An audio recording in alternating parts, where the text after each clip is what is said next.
For more on this angle, we can cross now back to Luxembourg to the European Investment Bank, where Euronews' EU editor Maria Tadeo is standing by for us. Yes, Maeve, good morning. We are here in Luxembourg at the annual European Investment Bank conference, A Stronger Europe in a Changing World. And to debrief, we are joined by the president of the bank, of course, and that is Nadia Calviño. Thank you very much for joining us today. We just heard on the show, however, this is a complex moment for Europe. Gas prices went up 50% on one day, added another 30% on a second day. Energy is the weakest point for the European Union. You talk about a stronger economy. Can Europe really stay strong in this very volatile context?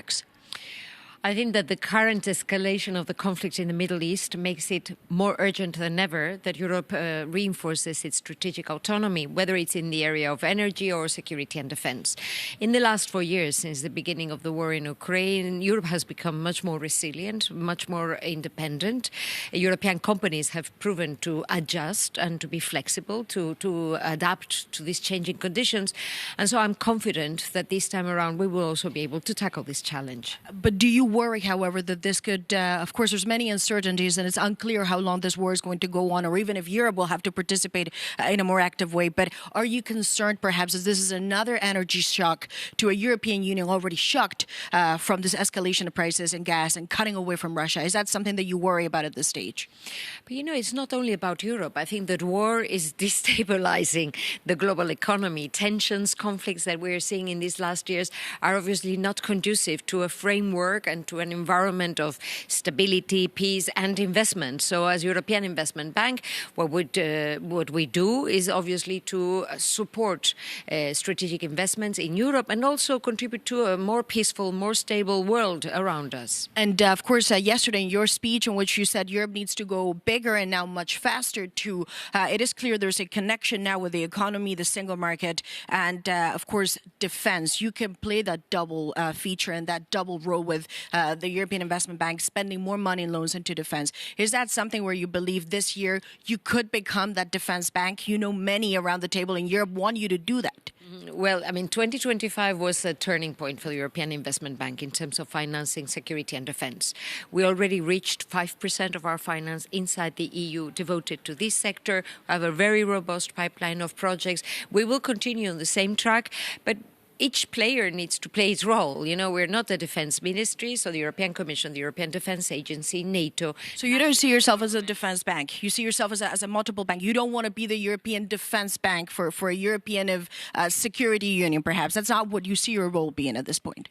We are the European Investment Bank, so we are the financial arm of the European Union, contributing, putting the money where our mouth is, and supporting European priorities. And you've had a lot of CEOs in this conference. One of them is, of course, Mistral, the artificial intelligence unicorn. Now, big hope for the Europeans to stay in the game. What are CEOs telling you that they need from you? Ultimately, it is about the companies.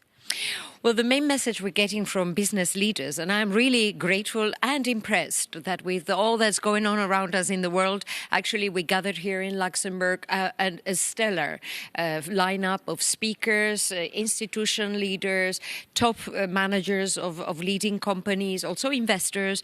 It's really the exchanges we're having are extremely productive and rich. And what the business community is telling us is we need large-scale finance to scale up.